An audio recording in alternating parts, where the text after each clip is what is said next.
And speaking of secrets, what is on Vladimir Putin's mind? Will the conflict in Ukraine spill over? We've been asking this question since the war began last year, and we have good reason to keep asking it. Europe is living in fear.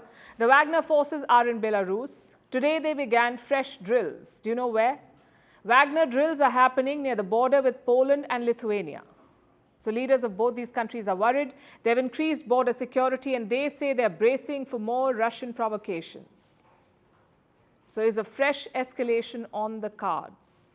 Our next report explores. When the Wagner forces left Russia for Belarus, many thought it was a retirement posting, but it wasn't. Far from being irrelevant, these Russian mercenaries are creating new security challenges for the region. The new provocation are drills near Poland and Lithuania. The exercise began on Monday. They're happening here in the Grodno region of Belarus. The Polish-Lithuanian border falls next to it. The Wagner forces showed up with some serious firepower. They're training with military drones, tanks and motorized rifle units. The defense forces of Belarus are participating too. Minsk says the Wagner forces are sharing their learnings from the war in Ukraine. But why train so close to NATO's borders? The reason could be this is a sparsely populated stretch of land. It's called the Suwalki Gap. It's Polish territory and NATO's biggest vulnerability. Military experts say Russia could exploit it. This area runs along the border where Wagner troops are conducting drills. It links at least 3 Baltic states, Lithuania, Latvia and Estonia. There are fears that Russia might try to seize the Suwalki Gap, turn it into a potential flashpoint, and cut off 3 Baltic states from Poland and other NATO members. Warsaw recognizes the risk. Today, the Polish Prime Minister visited the Suwalki Gap. He was accompanied by the Lithuanian president.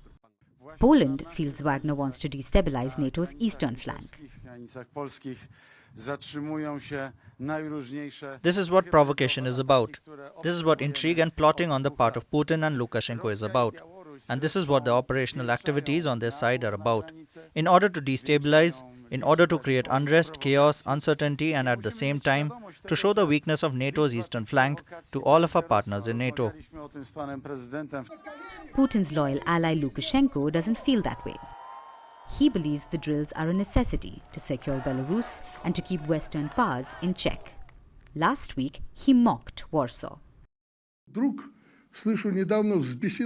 I heard recently that Poland went berserk. It alleged that some detachment is coming here with as many as 100 people. No Wagner detachments of 100 people moved here. And if they did, it was to only transfer their military experience to Belarusian brigades concentrated in Brest and Grodno. Lukashenko was referring to the latest Polish developments. Poland has rushed more troops to its eastern borders. This was after a chopper incident. Last week, Warsaw claimed Belarus sent military helicopters to its airspace. Minsk denied the allegation. There are growing concerns the situation might escalate. Already, the war in Ukraine is intensifying. Today, 2 Russian missiles hit the eastern city of Pokrovsk. The target was a residential complex. The missiles completely destroyed the buildings and there were multiple casualties. Putin seems to be bracing for a serious escalation. Reports say he's beefing up the Russian National Guard. They'll be equipped with heavy weaponry like artillery and attack helicopters. Is he preparing for a wider conflict? Only the Russian president knows the answer.